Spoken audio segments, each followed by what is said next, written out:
मंत्रालय ने 1975 के आपातकाल के दौरान पीड़ित लोगों की याद में 25 जून को संविधान हत्या दिवस के रूप में मनाने की घोषणा की है, क्योंकि इस दिन बहुत भयंकर तरीके से ऐसा कहा जा रहा है कि लोगों को बहुत भयंकर पीड़ित किया गया था। नमस्कार, गुड मॉर्निंग, कैसे हैं?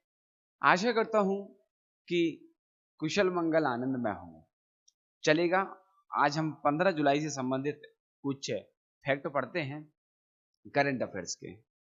तो चलिएगा, यहाँ पर आगे बढ़ते हैं, कुछ इतिहास देखते हैं, कुछ करंट देखते हैं, वर्तमान देखते हैं। चलेगा, यहाँ पर पहुंच गए हैं। 15 जुलाई 2022 संयुक्त राष्ट्र महासभा ने 15 मार्च को इस्लामोफोबिया से निपटने के लिए अंतरराष्ट्रीय दिवस के रूप में घोषित किया। एक प्रस्ताव अपनाया 15 जुलाई को। 15 जुलाई 1907 में फिनलैंड यूरोपियन देश है जिसने महिलाओं को वोट देने का अधिकार दे दिया था। ठीक है, ऐसा पहला देश था। तो चलेगा, यूरोपीय देशों में फिनलैंड एक ऐसा देश है जिसने महिलाओं को वोट देने का अधिकार दिया पहली बार 15 जुलाई 1907 में। 15 जुलाई 1961 में 1961 में दक्षिण अफ्रीका ब्रिटिश राष्ट्रमंडल से हट गया और 1961 में साउथ अफ्रीका क्या हुआ, जो राष्ट्रमंडल है उससे बाहर हो गया था। 15 जुलाई 1493 में क्रिस्टोफर कोलंबस नई दुनिया की अपनी पहली यात्रा के बाद स्पेन लौट आए। तो क्या है, क्रिस्टोफर कोलंबस जिन्होंने अमेरिका की खोज की थी, जो ठीक है, क्रिस्टोफर कोलंबस जिन्होंने अमेरिका की खोज की थी और वे 15 जुलाई 1893 में अपनी यात्रा, ठीक है, अपनी पहली यात्रा के बाद स्पेन से लौट आए। चलेगा, नेक्स्ट 1672 में राजा चार्ल्स द्वितीय ने भोगी की घोषणा लागू की। चलेगा, आगे करते हैं जन्म। यहां पर 15 जुलाई 1997 में पूजा गहलोत भारतीय महिला फ्री स्टाइल पहलवान है, जन्म हुआ था इनका। और 1901 15 जुलाई गुरु हनुमान भारत के महान कुश्ती प्रशिक्षक, कोच व पहलवान थे। 15 जुलाई 1934 काशीराम भारतीय राजनेता, इनका जन्म हुआ। 15 जुलाई 1937 चरण सिंह अटवाल शिरोमणि अकाली दल के राजनीतिज्ञ। तो ये हमारे 15 जुलाई की कुछ फैक्ट्स थे और आगे चलते हैं, कुछ महत्वपूर्ण चीजें। चलेगा, हीट डोम क्या है? Heat dome, what is a heat dome? चलेगा, यह तब होता, हीट डोम की स्थिति तब बनती है जब एक उच्च दाब प्रणाली किसी क्षेत्र पर गर्म हवा को फंसा लेती है। अब क्या होता है, हॉट एयर आती है, गर्म हवा आती है, तो इसको एक जगह पर कहीं पर निकलने ना देना या एक सराउंडेड कर लेना, ठीक है, घेर लेना या फंसा लेना, जिससे लंबे समय तक भीषण गर्मी बनी रहती है। इसको कहते हैं हीट डोम। जैसा आपको पता है, कभी कभार ऐसा होता है, बहुत उमस हो रही होती है, गर्मी लग रही होती है, टेम्परेचर हो रहा होता है, घबराहट लग रही होती है। जैसे एक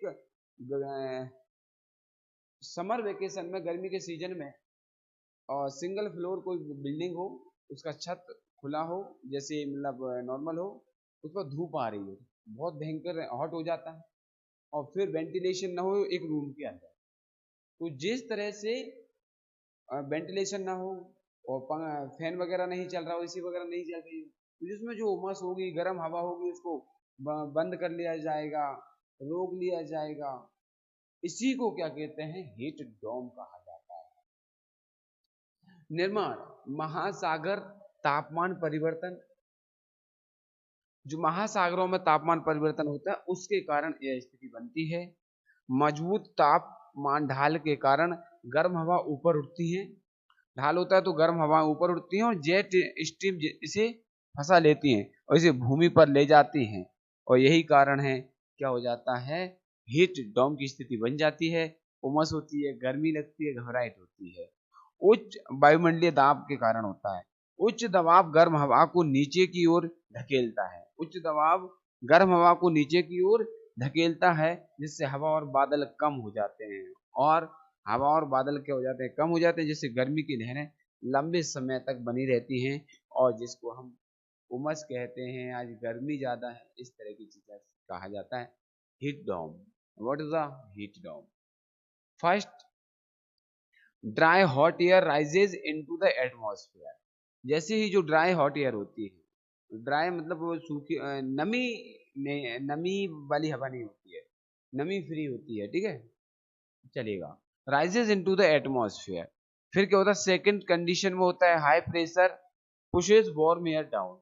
जो उच्च दाब होता है और एयर को क्या करता है, नीचे की तरफ पेश करता है। Within the dome air sinks to surface creating heat wave. और क्या होता है, सिंक्स, फिर उस सरफेस को क्या आता है, सिकोड़ देता है। Sinks to surface creating heat wave, तो हीट वेव की स्थिति क्रिएट हो जाती है। Heat dome prevents clouds from forming, reducing relief from heat. तो इस तरह से एक क्या हो जाता है, हीट डोम की स्थिति बन जाती है, देख रहे हैं, चलेगा। समझ लेंगे हीट डोम क्या है, चलेगा। अगला आता है नेक्स्ट, आक्रामक प्रजातियों और अवैध व्यापार सरीसृपों की को विलुप्त क्यों धकेल रहा है। एक तो क्या है, आक्रामक प्रजातियां।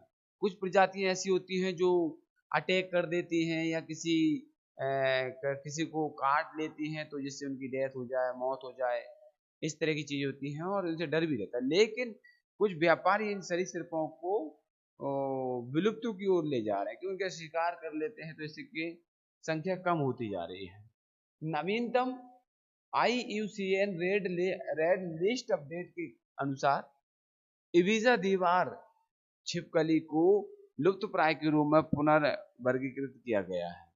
जो ठीक है, इबीजा दीवार नाम की छिपकली है, इबीजा दीवार छिपकली को लुप्त प्राय के रूप में पुनर्वर्गीकृत किया गया है। ग्रैन कैनेरिया विशाल छिपकली और ग्रैन कैनरिया स्किंक भी आक्रामक सांप प्रजातियों के कारण लुप्त प्राय हो गए हैं। कुछ क्या शरीर सिर्फ प्रजातियां सांप वगैरह, तो सांप वगैरह इनको खा जाते हैं, और एक तरह से क्या हो गया, लुप्त प्राय हो गए हैं।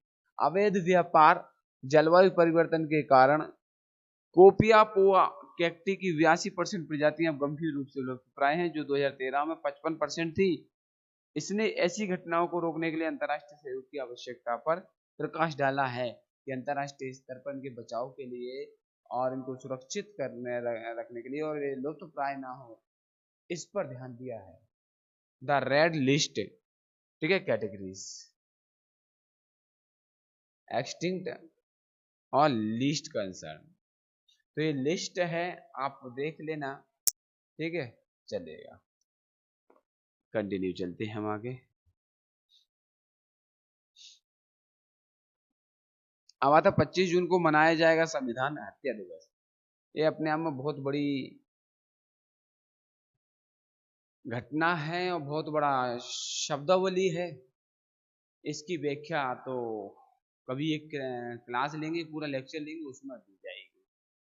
25 जून को मनाया जाएगा संविधान हत्या दिवस। गृह मंत्रालय ने 1975 के आपातकाल के दौरान पीड़ित लोगों की याद में 25 जून को संविधान हत्या दिवस के रूप में मनाने की घोषणा की है, क्योंकि इस दिन बहुत भयंकर तरीके से ऐसा कहा जा रहा है कि लोगों को बहुत भयंकर पीड़ित किया गया था। यह दिन 75 में प्रधानमंत्री इंदिरा गांधी द्वारा आपातकाल लगाए जाने की याद दिलाता है, जिसमें मीडिया के दमन और नागरिकों को अनुचित कारावास पर प्रकाश डाला गया था। इसमें मीडिया को पूरी तरह से दमन किया गया था और अनुचित उपयोग करके आम लोगों को कारावास में डाला गया था। इस तरह की जानकारी इसमें दी गई है, चलेगा। और इस पर हम पूरा का पूरा एक वीडियो लाएंगे, जल्द से जल्द लाएंगे, बताएंगे आपको जो इमरजेंसी आपातकाल लगा था तो उसमें क्या हुआ था, चलेगा। अब यहाँ पर बात करते हैं कृषि स्टार्टअप को बढ़ावा देने के लिए सरकार एग्रीश्योर फंड लॉन्च करेगी। कृषि स्टार्टअप को बढ़ावा देने के लिए सरकार एग्रीश्योर फंड लॉन्च करेगी। उसके तहत क्या क्या प्रावधान रहेंगे देखिएगा।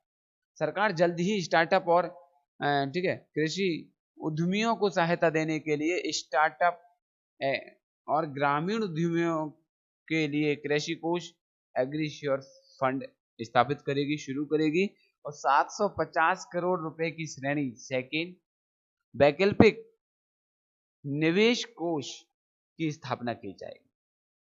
कृषि एवं किसान कल्याण विभाग नाबार्ड से 250 करोड़ रुपए तथा वित्तीय संस्थानों से 250 करोड़ रुपए प्राप्त करेंगे और नाबार्ड की सहायक कंपनी नेवेंचरस इस कोष का प्रबंधन करेगी। ये यहाँ पर इसकी डिटेल है और ये किसानों के हित में किया गया सराहनीय कदम है। चलेगा, किया गया एक सराहनीय कदम है। अब आता है अगला, रोमानिया, बुल्गारिया, ग्रीस ने सैन्य गतिशीलता बढ़ाने के लिए समझौता किया है। अब सैन्य गतिशीलता, सैन्य समझौता मान लीजिएगा सैन्य अभ्यास के रूप में या सैन्य ताकत बढ़ाने के उद्देश्य इस प्रकार के एग्रीमेंट किया है। तो फटाफट रोमानिया, बुल्गारिया और ग्रीस ने अपनी सीमाओं के पार सैनिकों और हथियारों का त्वरित आवाजाही को सक्षम करने के लिए समझौते पर हस्ताक्षर किए और जिससे रूस यूक्रेन तनाव के बीच पूर्वी तट पर नाटो की तत्परता बढ़ गई है। योजनाओं में एजियन और काला सागर में बंदरगाहों को जोड़ा जाएगा और काला सागर क्षेत्र में नाटो बलों के समन्वय के लिए एक संयुक्त विशेष अभियान कमांड सेंटर की स्थापना करना होगा, जहां पर व्यवस्थित तरीके से वहां जाकर के हम किसी पर भी हम आक्रमण का सामना कर सकें या ऐसी कोई स्थिति बनती है जिस पर ये समझौता हमारा कामयाब हो सके। चलेगा, ऐसा यहाँ पर, और ये मैप में सारा आप देख सकते हैं, समझ लेना, ठीक है। ऐसे रोमानिया हो गया, बुल्गारिया हो गया है, ये आपको सब दिख जाएगा। देखिए कहाँ कहाँ पर है, मुझे बताएंगे फटाफट तो मैं आपको सब बता दूंगा। तो यहाँ पर ये हमारा रोमानिया है, चलेगा, ओके। ये हमारा रोमानिया है, ये हमारा बुल्गारिया है, ठीक है। और हमारा फिर एक और क्या है, ग्रीस। ग्रीस कहाँ पर आएगा तो जल्द से जल्द बताएंगे ग्रीस कहाँ पर है। इसमें दिख जाएगा छोटा सा, इसमें थोड़ा लाइट रिफ्लेक्ट हो रही है तो ठीक है। इटली, रोम, ग्रीस। तो इन्होंने अपनी सैन्य ताकत को मजबूत करने के लिए इस तरह का एक समझौता किया है, तो चलेगा, ओके। रोमानिया, बुल्गारिया और ग्रीस ने इन्होंने समझौता किया है। आगे चलते हैं, कंटिन्यू आप करते हैं। नेक्स्ट इसकी बात करते हैं। केरल स्थानीय समुदायों की मदद से जैव विविधता रिकॉर्ड करने वाला पहला राज्य बन गया है। स्थानीय समुदायों की वजह से केरल स्थानीय समुदायों की मदद से प्रत्येक स्थानीय स्वशासन निकाय के लिए जैव विविधता रजिस्टर्ड पीबीआर तैयार करने वाला पहला राज्य बन गया है। पीबीआर में क्या क्या आएगा, जंगली, जलीय, शहरी, कृषि, जैव विविधता, पारंपरिक ज्ञान, वर्तमान उपयोग पैटर्न की जानकारी और शामिल है। राज्य ने एनजीटी समय सीमा से पहले यह कार्य पूरा कर लिया है, जिसमें 1040 एलएसजी में से 1037 ने पीवीआर पूरा कर लिया। 1040 थे और इसमें से कितने ने कर लिया है, 1037। 3 और बचे तो वो भी कंप्लीट करने वाले। प्रत्येक स्थानीय स्वशासन मतलब लोकल स्टेट गवर्नमेंट है ना, तो उसने ये सब कंप्लीट कर लिया है। चलिएगा आगे चलते हैं। फिनलैंड, ठीक है, फिनलैंड चलेगा।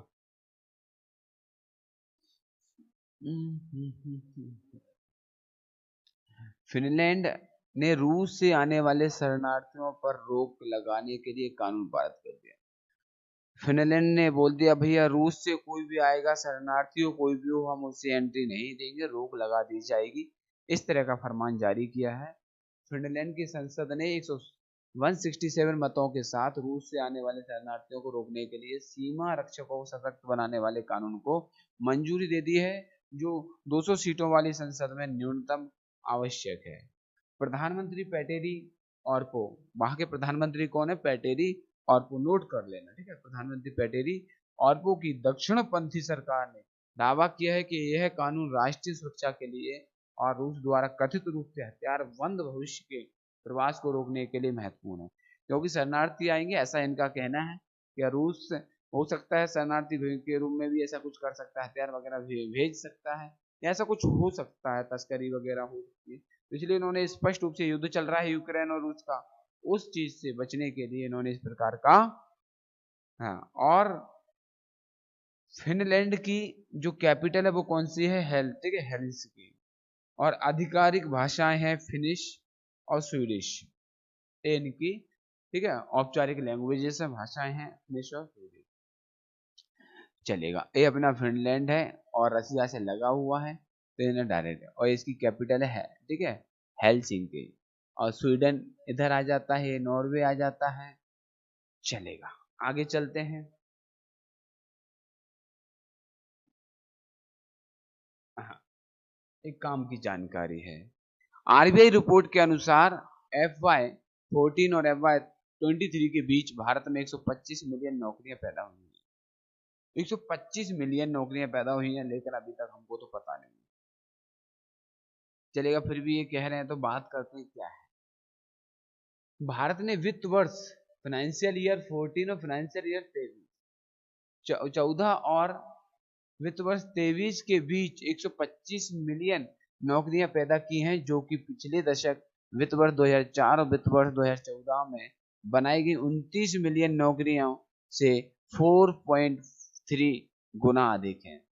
ऐसा एसबीआई कह रहा है कि 2014 से 23 तक 125 मिलियन नौकरियां सृजित हुई हैं, ठीक है। कृषि को छोड़कर वित्त वर्ष 14 से वित्त वर्ष 23 के दौरान विनिर्माण और सेवाओं में 89 मिलियन नौकरियां पैदा हुई हैं, जबकि वित्त वर्ष 4 से वित्त वर्ष 14 में 66 मिलियन नौकरियां पैदा हुई, और 24 तक एमएसएमई में रोजगार 200 मिलियन को पार कर गया है, जो पिछले वर्ष से 66% की वृद्धि को दर्शाता है। तो ये डेटा है एसबीआई का। चलिए, ये एसबीआई का डेटा था। आगे चलते हैं। एनआईसीडीसी लॉजिस्टिक्स और गुजरात इंफ्रास्ट्रक्चर डेवलपमेंट बोर्ड ने समझौता किया है। समझौते में क्या किया है? दोनों ने समझौता किया है कि unified logistic interface platform ULIP का उपयोग करके गुजरात के लॉजिस्टिक परिदृश्य को डिजिटल बनाने के लिए एक समझौता ज्ञापन। तो गुजरात को क्या बनाया जाएगा? डिजिटल बनाया जाएगा, और इस साझेदारी का उद्देश्य लॉजिस्टिक्स संचालन को बढ़ावा देना, राज्य विभागों के बीच समन्वय को सुव्यवस्थित करना, वास्तविक समय के डेटा अंतर्दृष्टि के माध्यम से निर्णय लेने में सुधार करना। इस तरह की इनका ये डीलिंग है। चलिएगा, नौकरियां प्रदान करने को आईटी सक्षम युवा योजना। आईटी सक्षम युवा योजना को हरियाणा मंत्रिमंडल की मंजूरी। बस इतना पूछा जाएगा आपसे कि आईटी सक्षम योजना, आईटी सक्षम योजना, आईटी सक्षम योजना किस सरकार ने मंजूरी दी है, किस राज्य में? तो ये कहां पर है? हरियाणा। मिशन 60,000 गरीब परिवारों के 60,000 युवाओं को रोजगार देने के बजट प्रस्ताव के अनुरूप है। उन्होंने मिशन 60,000 निकाला, उसके अनुसार ही आईटी सक्षम योजना, युवा योजना निकाली गई। पात्रता और प्रशिक्षण क्या होगा? आईटी में स्नातक स्नातकोत्तर को लक्षित करता है। 3 महीने का हरियाणा आईटी कार्यक्रम शामिल है। मुआवजा पहले 6 महीनों के लिए मुआवजा 20,000 प्रति माह, उसके बाद 25,000 माह, यदि नौकरी नहीं मिली तो 10,000 प्रति माह बेरोजगारी भत्ता भी मिलेगा। प्रशिक्षण एजेंसियां कौन कौन सी होंगी? ठीक है, हार्ट्रॉन, HKCL, SVSU और अन्य कंपनियां एजेंसियां होंगी जो इनको इस योजना को संचालित करने में हेल्प कर रही है। चलिएगा, बैंकिंग सेवाओं को बढ़ाने के लिए BNP पारिवान ने मिस्टल AI के साथ समझौता किया। चलिएगा, समझौता किया है। बैंकिंग सेवाओं को बढ़ाने के लिए BNB AI के साथ समझौता करते हैं। BNB परिवास और मिस्ट्रल AI ने बैंक की सभी व्यावसायिक लाइनों में मिस्ट्रल AI मॉडल को एकीकृत करने के लिए बहुवर्षीय साझेदारी करती है। ओके, ग्राहक सहायता, बिक्री, IT और अधिक में AI उपयोग के मामलों का विकास, AI मॉडल की नियंत्रित तैनाती, मापनीयता पर ध्यान केंद्रित करना। BNP परिवार एक बहुराष्ट्रीय सार्वभौमिक बैंक और वित्तीय सेवा होल्डिंग्स कंपनी है जिसका मुख्यालय कहाँ पर है? पेरिस में। जिसका मुख्यालय कहाँ पर है? परिवास, BNP परिवास है। ठीक है, मिस्ट्रल AI के साथ समझौता किया है। बिम्स्टेक, इसके बारे में आपसे पूछा जा सकता है, बहुत ही इंपॉर्टेंट है। बिम्स्टेक दक्षिण पूर्वी एशिया के बीच दक्षिण पूर्वी एशिया के बीच एक कड़ी के रूप में कार्य करता है। बिम्स्टेक क्या करता है? दक्षिण पूर्वी एशिया के बीच एक लिंक के रूप में कार्य करता है। सदस्य देश बांग्लादेश, भूटान, भारत, नेपाल, श्रीलंका, म्यांमार, थाईलैंड। 1997 में बैंकॉक घोषणा के माध्यम से गठित हुआ। बैंकॉक घोषणा हुई और इसकी स्थापना की जाती है 15 जुलाई को। ठीक है, चलेगा। और क्षेत्रीय फोकस 14 क्षेत्रों के माध्यम से संचालित होता है। राजनीतिक महत्व क्या है इसका? बंगाल की खाड़ी में समुद्री व्यापार मार्गों क्षेत्रीय सुरक्षा को बढ़ाता है। आर्थिक और सुरक्षा सहयोग में बिम्स्टेक की भूमिका को रेखांकित करता है। तो चलिएगा, इसमें बांग्लादेश, भूटान, भारत, नेपाल, श्रीलंका, म्यांमार, थाईलैंड आदि चलेगा। 16वें वित्त आयोग ने 5 सदस्यीय सलाहकार परिषद गठित किया है। पूनम गुप्ता महानिदेशक हैं इसके। पूनम गुप्ता महानिदेशक NCAER संयोजक हैं, जबकि DK श्रीवास्तव, नीलकंठ मिश्रा, प्रांजुल भंडारी, राहुल बाजोरिया सभी जाने माने अर्थशास्त्री इसके सदस्य हैं। परिषद अनुसंधान में सहायता करेगी, अध्ययनों की निगरानी करेगी, राजकोषीय हस्तांतरण, कर वितरण पर आयोग की समझ और सिफारिशों को बढ़ावा के लिए राष्ट्रीय और अंतर्राष्ट्रीय प्रथाओं की तलाश करें। तो ऐसा इन्होंने किया है 16वें वित्त आयोग में। चलिएगा, कंटिन्यू।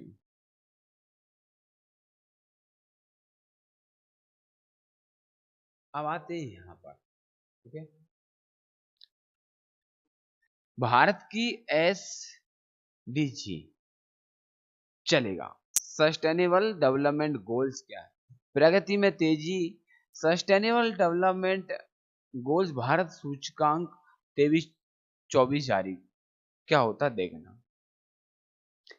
भारत ने सतत विकास के लक्ष्यों के लिए SDGs की दिशा में महत्वपूर्ण प्रगति दिखाई है, जिसका 23-24 के लिए कुल स्कोर 71 है, जो 2021 में 66 और 18 में 57 से बेहतर है। सभी राज्यों में सुधार हुआ है जिनका स्कोर 57 से 79 के बीच। सबसे तेजी से आगे बढ़ने वाले राज्यों में उत्तर प्रदेश, जम्मू कश्मीर, उत्तराखंड, सिक्किम और हरियाणा शामिल है। नीति आयोग द्वारा जारी सूचकांक का यह चौथा संस्करण। नीति आयोग जारी करता है एसडीजी। नीति आयोग क्या करता है? एसडीजी की रिपोर्ट जारी करता है, एक चौथा संस्करण है। ठीक है, सस्टेनेबल डेवलपमेंट गोल्स। और ये यहाँ से स्टार्ट होते हैं 1 2 3 4 5 6 7 8 9 10 11 12 13 14 15 16 17 17 होते हैं। और 17 ऐसा लगे तो मैं आपको 17 के 17 गिना सकता हूँ, लेकिन पूरे नहीं चलेगा। आप कहें तो मैं 17 पूरे बता सकता हूँ, आपको बस ध्यान देना है। ठीक है, नंबर 1 लिख लेना, नो पॉवर्टी, मतलब कोई गरीबी नहीं। Number 2 zero hunger. Zero hunger means भी क्या हो जाएगा? जो भुखमरी है वो जीरो है। Good health and well being, अच्छी हेल्थ और अच्छे से रह रहे हैं। क्वालिटी एजुकेशन, ठीक है, क्वालिटी एजुकेशन। फिफ्थ आता है जेंडर इक्वलिटी, 5। छठवा आता है क्लीन वाटर एंड सैनिटेशन। 7वां अफोर्डेबल एंड क्लीन एनर्जी। फिर decent work and economic growth, 8th आता है। 9th आता है इंडस्ट्री इनोवेशन एंड इंफ्रास्ट्रक्चर। और 10वां आता है रिड्यूस्ड इनइक्वलिटीज। 11वां सस्टेनेबल सिटीज एंड कम्युनिटीज। 12वां रिस्पॉन्सिबल कंजम्पशन एंड प्रोडक्शन। 13वां क्लाइमेट एक्शन। 14वां life below water. 15 life on land. 16 peace justice and strong institutions. और 17 partnership for the goals. Partnership for the goals. तो ये हमारे क्या है? 17 सस्टेनेबल डेवलपमेंट गोल्स हैं। 17 चलेगा। कभी यही पूछ लेगा कि कितने हैं, तो काउंटिंग आपको पता ही नहीं जाएगा। Thank you for watching this video. बहुत बहुत शुक्रिया, आपने पूरा वीडियो देखा। वीडियो को लाइक शेयर, चैनल को सब्सक्राइब करें। इसी के साथ जय हिंद, जय भारत। फिर मिलते हैं नेक्स्ट वीडियो।